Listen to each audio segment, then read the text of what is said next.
Hello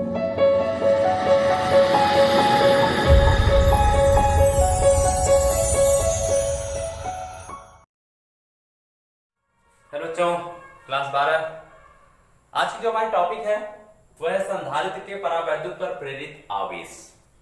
यानी कि यदि कोई संधारित्र है और उसकी प्लेटों के बीच में यदि हम कोई परावैद्युत पदार्थ रख दें, तब उस संधारित्र की धारिता पर परावैद्युत का क्या प्रभाव पड़ेगा।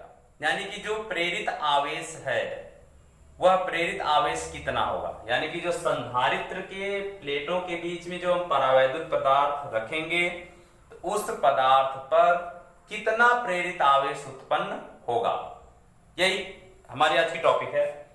तो यहां पर एक संधारित्र दिया गया है जिसकी पहली प्लेट पर हमने प्लस क्यू कूलम का आवेश दिया गया है और इसकी जो दूसरी प्लेट है उस पर माइनस क्यू कूलम का आवेश। इन प्लेटों का जो क्षेत्रफल है वो कैपिटल ए हमने मान लिया है और इसके बीच की दूरी कितनी है, डी है। तो हम मान लेंगे कि माना प्लेटों का क्षेत्रफल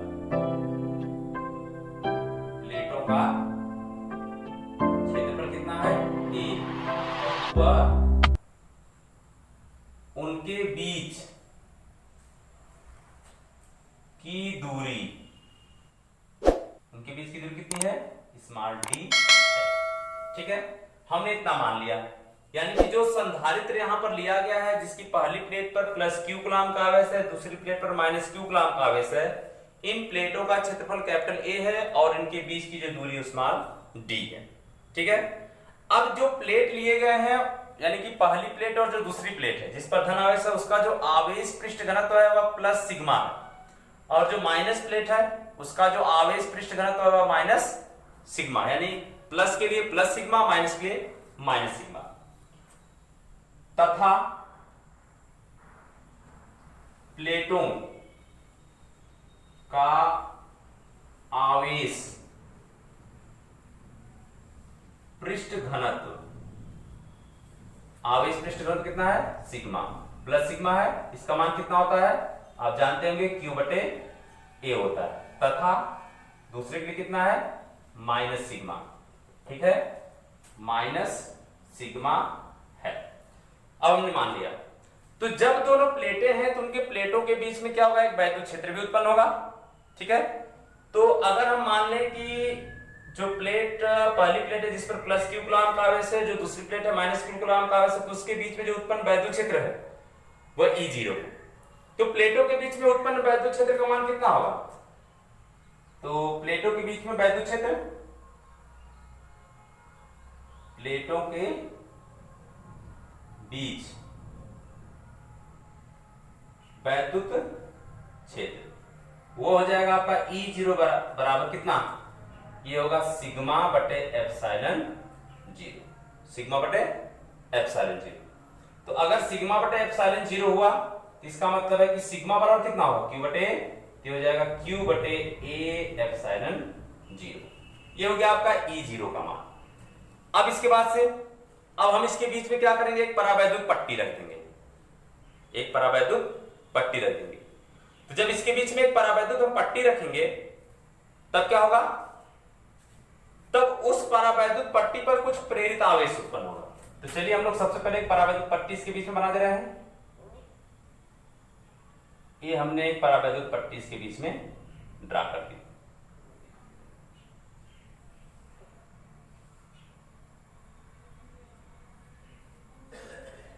जब इसके बीच में एक परावैद्युत पट्टी हम इसमें रखेंगे तो इधर प्लस आवेश है, इधर क्या हो जाएगा, हम मान रहे हैं कि माइनस क्यू डैश आवेश उत्पन्न हो गया। दूसरे सिरे पर क्या हो जाएगा, तब प्लस क्यू डैश उत्पन्न हो जाएगा। यानी कि इसके इस सिरे पर जो आवेश उत्पन्न होगा वह माइनस माइनस उत्पन्न हो जाएगा और इसके ठीक दूसरे सिरे पर क्या होगा, प्लस प्लस प्लस और प्लस आवेश उत्पन्न हो जाएगा। तो जब इस परावैद्युत पट्टी के सिरों पर आवेश उत्पन्न हो जाएगा, एक तरफ प्लस और एक तरफ माइनस, इसमें भी वैद्युत क्षेत्र उत्पन्न होगा। इसकी दिशा क्या होगी, इसकी दिशा ठीक E0 वाली दिशा के एक विपरीत हो जाएगी। ये आपको हो जाएगा E और हमने इसको माने E डैश। तो परावैद्युत की पट्टी यानी कि कैपिटल के परावैद्युतांक की पट्टी रखने के बाद से जो उसमें वैद्युत क्षेत्र उत्पन्न हुआ है उसका मान हमने कितना मान लिया, ई डैश। तब हम यहां रखेंगे कि प्लेटों के बीच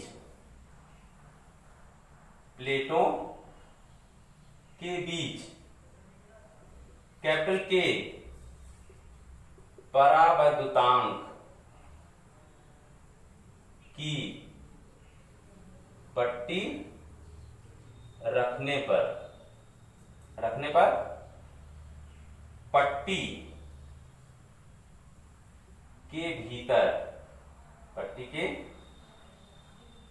भीतर उत्पन्न वैद्युत क्षेत्र। तो इस पर वैद्युत क्षेत्र कितना उत्पन्न होगा, उस वैद्युत क्षेत्र का मान होगा ई डैश बराबर सिग्मा डैश बटे एप्सिलॉन जीरो। सिग्मा डैश क्या होगा, क्योंकि इस पर जब आवेश डैश में दिया है तो आवेश पृष्ठ तो भी डैश में होगा, तो यह मान कितना हो जाएगा, यह मान जाएगा Q बटे A एप्सिलॉन जीरो। तो हम कहेंगे इसलिए परिणामी वैद्युत क्षेत्र, तो परिणामी वैद्युत क्षेत्र कितना हो जाएगा, वो हो जाएगा E बराबर E0 माइनस E डैश। क्यों, क्योंकि दोनों दिशाएं क्या है, एक दूसरे के अपोजिट हैं। ये हो जाएगा आपका E बराबर इस मान रख दीजिए, ये हो जाएगा यहां पर मान डैश में रहेगा, ये हो जाएगा Q बटे A epsilon zero minus Q dash बटे A एप्सिलॉन जीरो।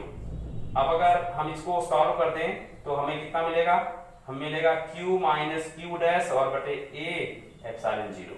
इसे हम मानेंगे समीकरण 1। ठीक है, ये समीकरण 1 हो गया। अब हम पीछे पढ़े हैं कि अगर किसी संधारित्र की प्लेटों के बीच में यदि हम कोई परावैद्युत पट्टी रख दें तो उसमें उत्पन्न वैद्युत क्षेत्र का मान कितना हो जाएगा। ठीक है, तो जब परावैद्युत पट्टी रखी जाएगी तब उसमें उत्पन्न वैद्युत क्षेत्र हम यहां लिखेंगे परावैद्युत पट्टी रखने पर E बराबर कितना मिलता है हमें सूत्र, यह मिलता है कि सिग्मा बटे के ए एप्सिलॉन जीरो या Q सिग्मा बटे के एप्सिलॉन जीरो या Q के ए एप्सिलॉन जीरो। समीकरण 2। तो जब समीकरण 1 व 2 एक ही संधारित्र के लिए है तो समीकरण 1 व 2 से क्या हो जाएगा, ये हमें मिलेगा समीकरण 1 व 2 से। समीकरण 1 व 2 से क्या मिल जाएगा कि Q माइनस Q डैश बटे A एप्सिलॉन जीरो बराबर Q बटे के A एप्सिलॉन जीरो। आप देख सकते हैं A एप्सिलॉन जीरो कैंसिल हो जाएगा। जब A और A एप्सिलॉन जीरो कैंसिल हो जाएगा तब हमें कितना मिलेगा कि Q माइनस Q डैश और बटे कितना, यहां पर कुछ नहीं मिलेगा, बराबर यहां मिलेगा Q बटे कितना K। यहां से Q डैश बराबर हो जाएगा Q माइनस Q बटे K। या हमें मिलेगा कि Q डैश बराबर Q कॉमन ब्रैकेट में 1 माइनस 1 बाई K। यह देखिए प्रेरित आवेश की मात्रा हो गई, यानी कि जो परावैद्युत पट्टी रखी गई है उस परावैद्युत पट्टी के जो सिरों पर जो उत्पन्न प्रेरित आवेश है उसकी जो मात्रा होगी वह Q डैश बराबर Q ब्रैकेट में 1 माइनस 1 बाई K के बराबर हो जाएगी। यानी कि जब अगर हम प्लस की बात करेंगे तो यहां पर प्लस हो जाएगा, माइनस की बात करेंगे तो यहां पर माइनस हो जाएगा। ठीक है, तो यानी कि अगर संधारित्र की प्लेटों के बीच में यदि हम कोई परावैद्युत पट्टी रखते हैं तो उस परावैद्युत पट्टी पर जो प्रेरित आवेश की मात्रा होगी वह Q डैश बराबर Q ब्रैकेट में 1 माइनस 1 बाई K के बराबर हो जाएगी।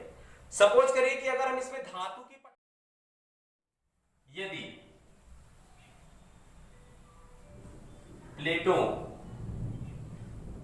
के बीच क्या हो, धातु की पट्टी हो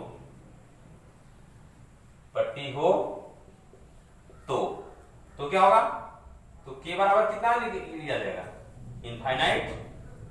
K बराबर इनफाइनाइट। अब सूत्र क्या मिलेगा हमें सूत्र से, तो Q बराबर कितना मिलेगा, Q ब्रैकेट में 1 माइनस 1 बाई इनफाइनाइट और 1 बटे इनफाइनाइट का मान होता है 0, तो Q ब्रैकेट में 1 माइनस 0, इसका मतलब है Q डैश बराबर कितना हो जाएगा Q। तो अगर प्लेटों के बीच में कोई धातु की पट्टी रख दी जाए तो जितना आवेश इस संधारित्र की प्लेटों पर होगा, ठीक उतना आवेश उस बीच में रखी हुई धातु की पट्टी पर भी उत्पन्न हो जाएगा। तो K का मान जो होता है वो ग्रेटर देन 1 होता है, ठीक है। K का मान हमेशा ग्रेटर देन 1 होता है। तो अगर K का मान हमेशा ग्रेटर देन 1 होगा तब इसलिए क्या मिलेगा हमें, इसलिए जो Q डैश मिलेगा वह सदैव लेस देन क्या हो जाएगा, Q। इसका मतलब है कि अगर हम K का मान इनफाइनाइट यानी धातु के अलावा कोई भी पदार्थ रखते हैं, उस दशा में जो प्रेरित आवेश की मात्रा होगी वह सदैव जो संधारित्र की प्लेटों पर आवेश होता है उससे क्या होगा, कम ही होगा, ठीक है, हमेशा उससे कम होगा। तो एक चीज मैं और आपको बताना देना चाहता हूं, आप इसे समझ लीजिएगा ध्यान से, ठीक है, नोट करके लिख लीजिएगा कि जो K का मान होता है, K का मान 1 से कभी छोटा नहीं होता है, यानी K का मान हमेशा क्या होता है, ग्रेटर देन 1, और जो K का मान होता है वह लेस देन इनफाइनाइट होता है, ठीक है। इसके बराबर हो सकता है, यानी कि K का मान ग्रेटर देन 1 और इसके बराबर होगा और ये लेस देन और इक्वल होगा। तो इस तरह से हम कह सकते हैं कि K जो होगा वह ग्रेटर देन और इक्वल टू 1 और या लेस देन और इक्वल टू इनफाइनाइट, यानी K का मान 1 और इनफाइनाइट के बीच में ही होगा। कभी भी K का मान जो होगा वह 1 से छोटा नहीं हो सकता। और यदि धातु है तो धातु के लिए K का मान कितना होता है, इनफाइनाइट होता है। इस चीज का ध्यान रखेंगे क्योंकि अक्सर करके बहुविकल्पी सवाल में पूछ देता है कि किसी धातु के लिए K का मान हो सकता है, एक रहेगा, 2 रहेगा, सब रहेगा, इसी में कोई चीज दशमलव में होगी तो 0.1 हो गया, 0.7 हो गया, 0.9 हो गया, तो K का मान 1 से कभी छोटा नहीं होगा, ठीक है। अगर इसमें आपको कहीं पर भी नहीं समझ में आया होगा तो बिल्कुल मुझे कमेंट करके बताइएगा।